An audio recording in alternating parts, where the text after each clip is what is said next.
You hear nothing. No sound. No noise. Silence. But your body reacts. Pressure. Dizziness. Disorientation. Something feels wrong.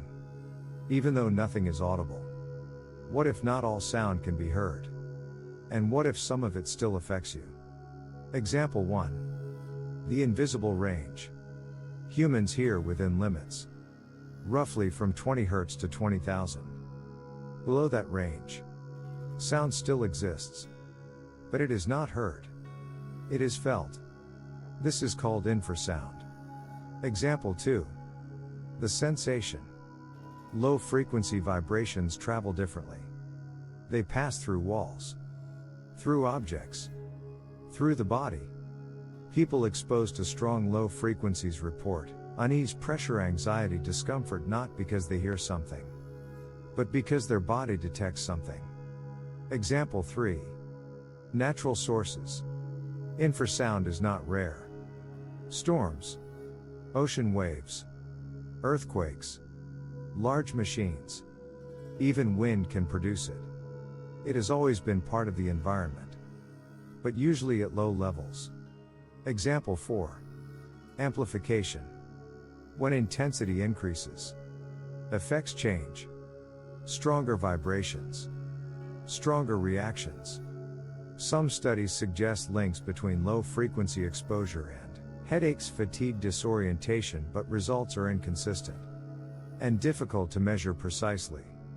Example 5. The unknown. Unlike normal sound, infrasound is harder to track, harder to locate, harder to confirm, because it is not clearly perceived. This creates uncertainty. Example 6. The reports. In recent years, a group of unusual cases appeared.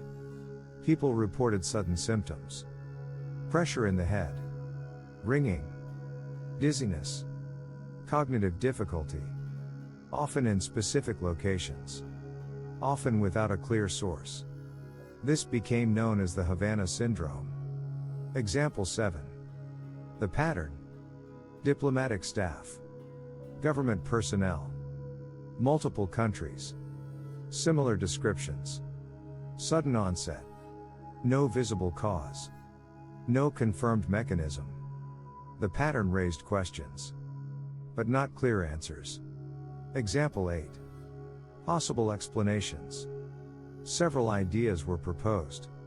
Environmental factors, stress responses, neurological conditions, or exposure to some form of energy, including sound, but none fully confirmed.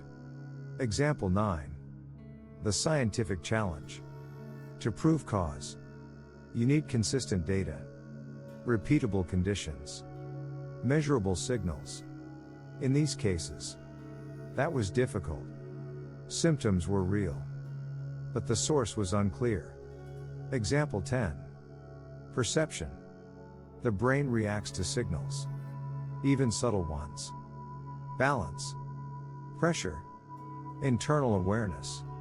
Small disruptions can feel large, especially when unexpected, especially when unexplained. Example 11. The role of expectation. When something unusual happens, the mind searches for meaning, patterns, causes, connections, and sometimes that search amplifies the experience. Example 12. The body. The human body is sensitive, especially to vibration, especially in certain environments. Confined spaces, closed rooms, reflective surfaces. These can change how waves behave, even if they are weak. Example 13. The uncertainty. No single explanation fits every case. No single source has been confirmed. Some reports may have different causes, but they feel similar, and that similarity creates a shared narrative. Example 14. The boundary.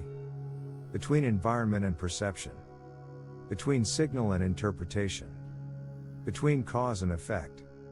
That boundary is not always clear, especially with something you cannot see and cannot hear. Example 15. The conclusion. Not everything we experience is visible. Not everything we feel is understood. Infrasound exists. Its effects are still being studied. And phenomena like Havana Syndrome shows something important. When sensation has no clear source, uncertainty grows. And once uncertainty grows, it becomes difficult to separate what is happening from what it feels like is happening.